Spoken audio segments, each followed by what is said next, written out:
Bismillahirrahmanirrahim. Assalamualaikum warahmatullahi wabarakatuh. Alhamdulillahi rabbil alamin.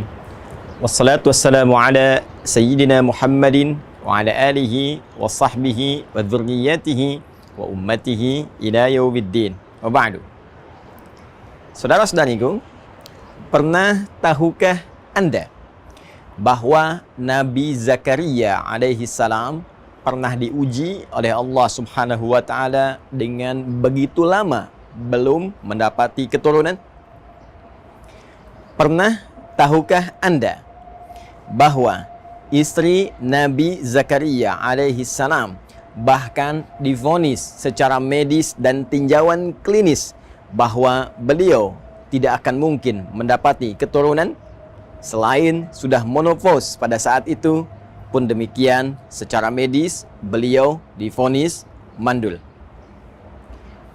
Pernah tahukah Anda bahwa Allah Subhanahu wa taala kemudian menggugurkan perkiraan-perkiraan medis dan tinjauan klinis yang dimaksudkan dengan menganugerahi Nabi Zakaria alaihissalam seorang anak yang kelak diberi nama bahkan oleh Allah langsung dengan Yahya, dan menjadikan istri beliau yang menurut klinis tadi tidak mungkin mendapati keturunan, namun diberikan dengan izin Allah Subhanahu wa taala kemampuan untuk mengandung. Pernah tahukah Anda bahwa kisah Nabi Zakaria ini dibuka oleh Allah Subhanahu wa taala sebagai pelajaran bagi setiap insan beriman sampai di masa depan yang mengalami peristiwa serupa agar melakukan satu amalan yang dikerjakan oleh Nabi Zakaria alaihissalam. Edisi saat ini, pernah tahukah Anda pertanda akan menggali rahasia di balik kedalaman amalan Nabi Zakaria untuk mendapatkan keturunan sebagai anugerah dari Allah Subhanahu wa taala. Saudara-saudariku, Allah Subhanahu wa taala mengawali firman-Nya untuk bisa memberikan anugerah terindah kepada Nabi Zakaria tadi dengan kalimat yang sangat luar biasa sebagai pelajaran untuk kita semua. Quran surah ke-19 ayat yang kedua. Dzikru rahmati rabbika abdahu Zakaria. Kata Allah di surah ini, surah Maryam, di pembuka ini, aku akan sampaikan, aku akan ingatkan. Ingat, zikir itu adalah segala hal yang mampu mengingatkan kita kepada Allah Subhanahu wa taala, yang mampu mendekatkan kita kepada Allah Subhanahu wa taala. Seakan Allah memberi pesan, dengan informasi yang aku sampaikan ini harus membuat kalian lebih dekat denganku, kata Allah. Harus membuat kalian lebih yakin denganku, harus membuat kalian lebih sadar bahwa segala hal tidak mungkin terjadi kecuali dengan kuasaku, kata Allah Subhanahu wa taala. Apa yang harus menjadikan kita ingat dan dekat dengan Allah Subhanahu wa taala? Rahmati rabbik. Kata Allah, rahmat Rabbmu. Rabb adalah nama Allah yang terkait dengan sifat rububiyahnya, yang merawat seluruh alam semesta termasuk kita di dalamnya, yang menyembuhkan saat sakit, memberikan rizki, memaafkan kalau salah, mengampuni kalau berbuat dosa. Dan kata Rabb ini dimintakan kepada kita untuk diingat oleh Allah disandingkan dengan kalimat rahmat, bahwa dengan rahmat inilah Allah akan memberikan anugerah yang nyaris tanpa batas dalam kehidupan kita. Rahmat. Ya, dan kaidah rahmat ini ketika disampaikan kepada kita, perhatikan tafsir Quran bil Quran. Quran surah ke-19 ayat kedua ditafsirkan kemudian dengan Quran surah ke-39 ayat 53 tentang luasnya rahmat Allah Subhanahu wa taala. Qul ya ibadiyalladzina asrafu ala anfusihim la taqnatu min rahmatillah. Dalam kaidah dosa saja, jika seseorang berbuat dosa yang sangat melimpah, israf, itu dosa yang melimpah, ya, yang melewati batas. Bahkan kalau makan, Anda datang ke pernikahan, ada prasmanan, orang sekali, Anda 10 kali, itu israf. Ada orang berbuat dosa israf, Ya, kalau belum bohong nggak enak. Orang cuman bohong, dia pun mencuri, dia merampok, dia membegal, dia mabuk. Satu saat dia ingin kembali kepada Allah Subhanahu wa taala. Apa yang Allah sampaikan? La taqnatu mir rahmatillah. Jangan putus asa dari rahmat Allah Subhanahu wa taala. Innallaha yaghfirudz dzunuba jami'a. Sungguh Allah dengan rahmatnya tadi akan mengampuni seluruh dosa-dosa jika orang itu mau kembali kepada Allah Subhanahu wa taala. Jadi kaidah rahmat di ayat tadi seakan ingin memberikan gambaran kepada Allah adalah berupa anugerah Allah yang begitu luas sifatnya. Bahkan sampai ke titik pengampunan dosa tanpa batas jika hamba mau kembali kepada Allah Subhanahu wa taala. Terkait dengan kasus Nabi Zakaria alaihi salam, seakan Allah memberikan gambaran kepada kita. Jika Anda mengalami situasi apapun, termasuk merasakan lambatnya keturunan, kenapa belum ada tanda-tanda positif, kenapa sudah bertahun-tahun belum mendapati keturunan. Hei, sadar, bukan Anda saja. Dulu pun bahkan ada seorang nabi yang rajin ibadah, rajin doa, tapi mendapati ujian yang serupa. Jika beliau saja tidak putus asa dengan rahmat Allah, kenapa Anda mesti mengeluh? Maka kaidah pertama dalam Al-Quran, jika ingin dikabulkan, jika ingin harapan itu terjadi, maka yang pertama kaidahnya, jangan pernah merasa putus asa dengan rahmat Allah. Jangan pernah mengeluh kepada Allah. Jangan berprasangka buruk kepada Allah Subhanahu wa ta'ala. Jelas, Quran surah kedua, ayat 216. Kutiba alaikumul qitalu wa huwa kurhul lakum. Hei, diwajibkan atasmu berperang. Dan perang yang paling kuat adalah perang melawan perasaan Anda. Perang melawan nafsu. Jangan berprasangka yang buruk. Jauhkan sifat-sifat jelek dalam jiwa kita. Asa an takrahu syai'an fa huwa khairul lakum. Boleh jadi Anda tidak menyukai sesuatu, di balik yang tidak Anda sukai ada satu hikmah kebaikan besar yang disiapkan oleh Allah untuk Anda. Wa asa an tuhibbu syai'an wa huwa syarrul lakum. Boleh jadi Anda mengharap-harap, menginginkan yang terbaik menurut Anda, di balik itu ada keburukan yang tidak Anda ketahui akan menimpa Anda. Wallahu ya'lamu wa antum la ta'lamun. Karena Allah Maha mengetahui masa depan, sedangkan daya pandang, daya tangkap Anda hanya untuk saat ini saja. Belum selesai, saudara-saudariku. Lalu Allah kemudian menyambungkan kalimatnya, abdahu Zakaria. Bisa saja Allah langsung berfirman Zakaria. Tapi ketika disambungkan dengan kalimat abdun, itu adalah gelar tertinggi yang diberikan oleh Allah pada setiap insan beriman, makhluknya yang bernama manusia yang mau mendekatkan diri kepada Allah Subhanahu wa taala dengan puncak ibadah. Puncak ibadah. Perhatikan, Nabi Muhammad sallallahu alaihi wasallam ketika diundang oleh Allah dalam peristiwa Isra Mi'raj itu, yang disebutkan bukan gelar kenabiannya, ya ayyuhan nabi.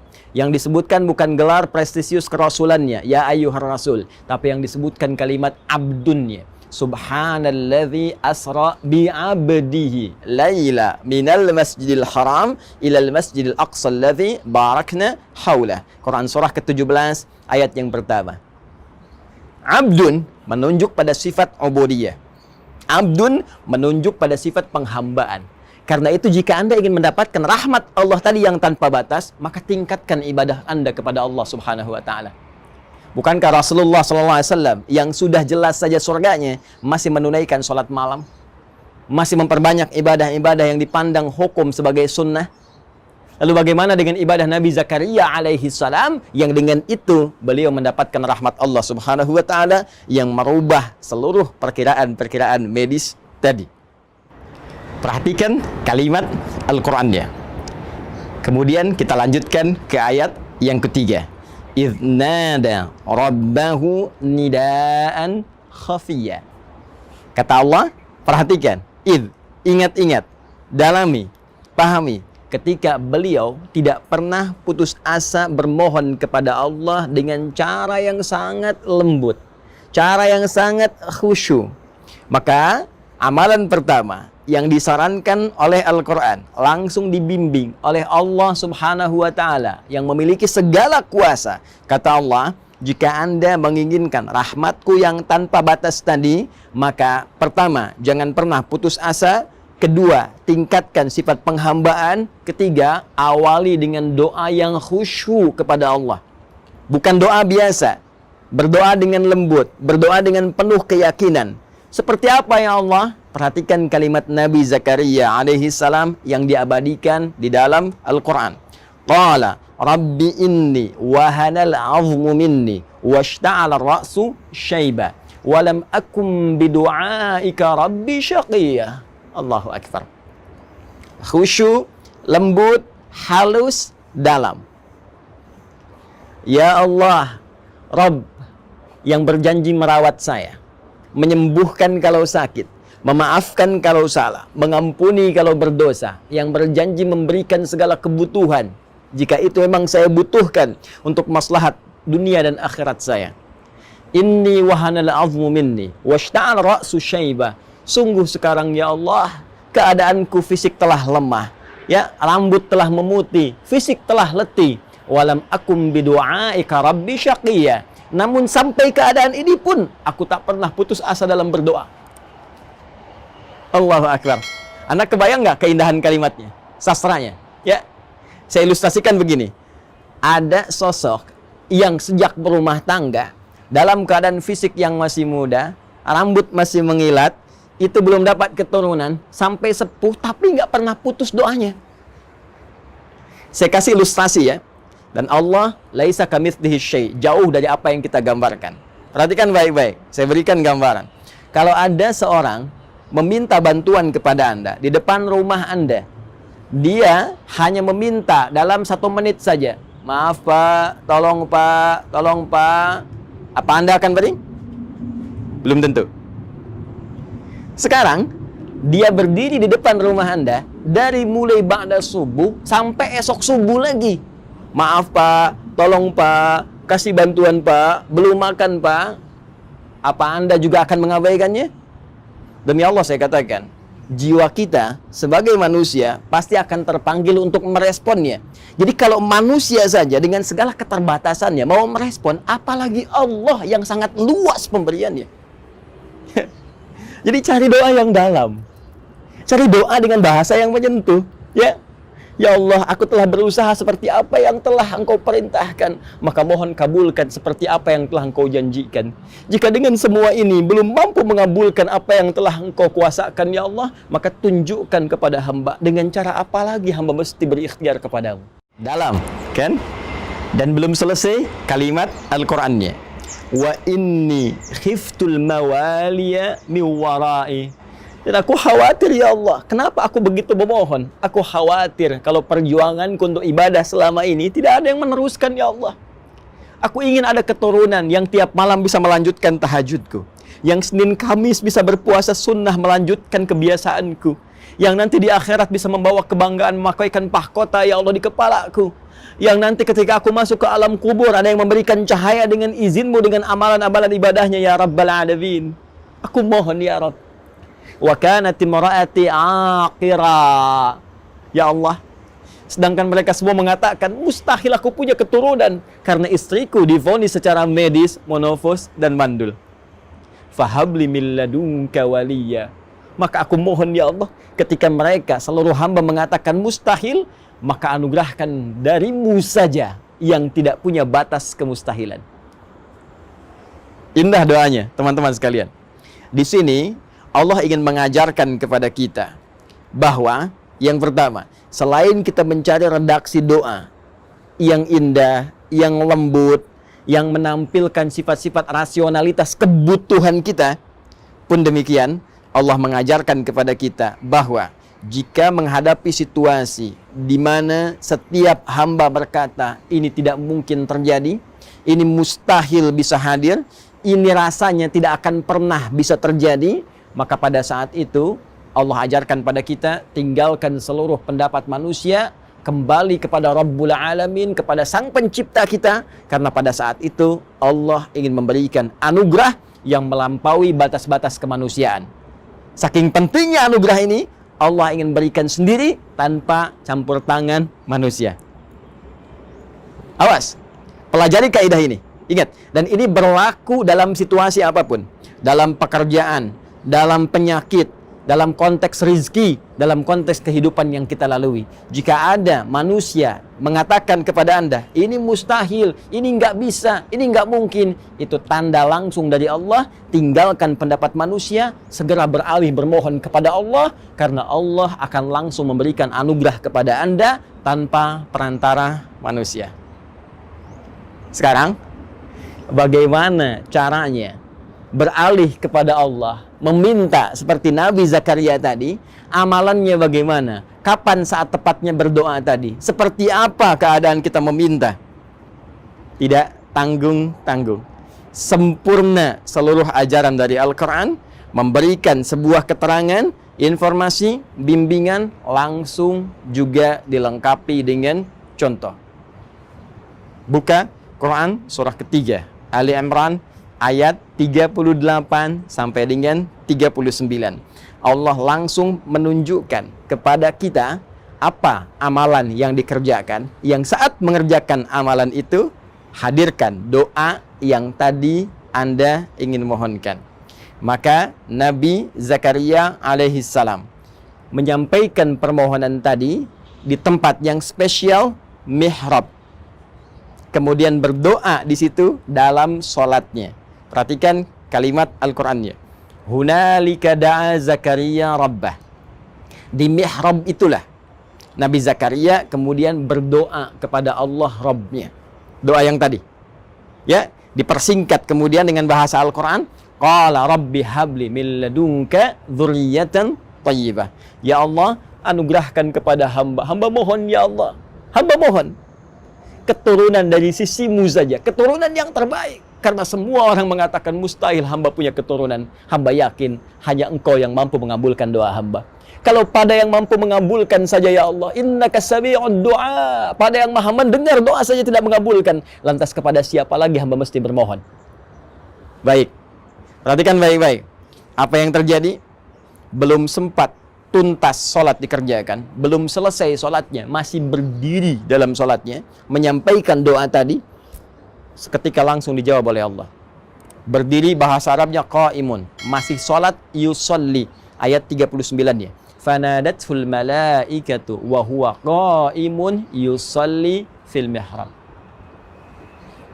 Maka tertiba kemudian, baru selesai doa, belum selesai sholat, datanglah kemudian malaikat, sedangkan beliau masih berdiri dalam sholatnya, belum selesai sholatnya. Annallaha yubashshiruka bi Yahya. Allah kasih kabar gembira. Istrimu akan mengandung. Kamu akan punya anak. Bahkan namanya langsung diberikan oleh Allah Yahya. Artinya hidup. Yang mustahil menurut manusia akan terlahir dari rahim seorang perempuan yang sudah monofos dan mandul, bayi yang hidup, kata Allah tidak ada yang mustahil bagiku. Jadi dan hidup dia. Karena itu, pelajaran selanjutnya, buat mihrab. Tempat terbatas yang membuat kita fokus untuk ibadah. Mihrab bukan hanya ada di masjid sebagai tempat imam. Kenapa imam berada di mihrab? Karena imam selain memimpin sholat, menyampaikan doa kepada Allah, juga dengan adanya di tempat itu, menurut keterangan Al-Quran, akan cepat doanya didengar oleh Allah Subhanahu wa Ta'ala. Kita bisa membawa mihrab ke rumah, tapi bukan yang di masjid dibawa ke rumah, bukan. Ya, Anda bisa bikin area kecil menghadap ke kiblat. Jadikan sebagai mihrab, tempat khusus untuk ibadah saja. Hei, buka handphone, pasang status, keluar dari situ. Ngobrol-ngobrol, makan, minum, keluar dari situ. Hanya untuk ibadah saja.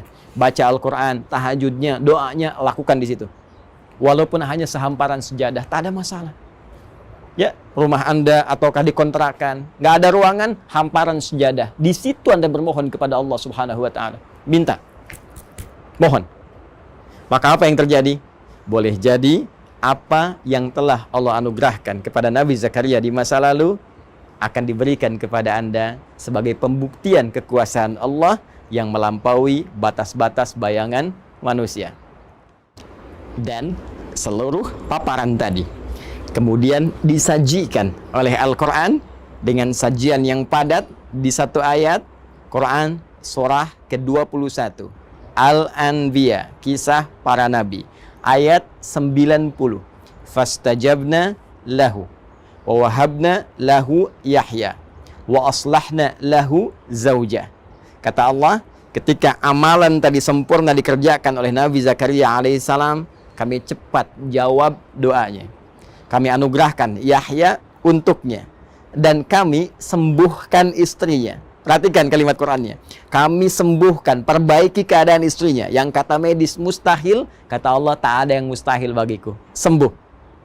Innahum kanu yusari'una fil khairat wa yad'unana raghaban wa rahaba wa kanu lana khashi'in. Lalu ditutup dengan sangat indah, mengingatkan lagi amalan Nabi Zakaria tadi. Apa kata Allah? Kesimpulannya, kalau Anda ingin mendapatkan rahmat yang luas tadi, maka innahum kanu yusari'una fil khairat. Kebiasaan mereka itu cepat merespon segala kebaikan. Maka mulai sekarang siapkan agenda-agenda kebaikan. Cepat, jangan tunda. Setelah dengar ceramah ini, siapkan. Saya malam akan tahajud insya Allah. Saya akan baca Al-Quran. Saya akan berinfak, bersedekah. Lalu di sela-sela amalan tadi, sisipkan doa Anda sesuai kebutuhan yang Anda harapkan. Jika terkait berkelindan dengan anugerah keturunan tadi, cepat mintakan sebagaimana Nabi Zakaria pernah memohonkannya. Ya, dan mereka wa yad'unana raghaban wa rahaba, dan mereka bermohon kepada kami dengan penuh harap dan khusyuk. Maka jangan sekedar doa, jangan simpel saja, ya Allah pengen begini. Tidak, minta dengan penuh harap, minta dengan khusyuk. Ya, wa kanu lana khashi'in, dan sungguh mereka mengerjakan setiap amalan, bahkan doa tadi dengan khusyuk, dengan penuh kedalaman hati dan jiwa. Saudara-saudariku, itulah Nabi Zakaria dengan segala contoh yang telah Allah sampaikan dalam uraian firman-Nya, menjadi sebuah titian kepada kita yang memberikan sebuah harapan dengan jaminan kebenaran yang dipastikan. Pernah tahukah Anda? Assalamualaikum warahmatullahi wabarakatuh.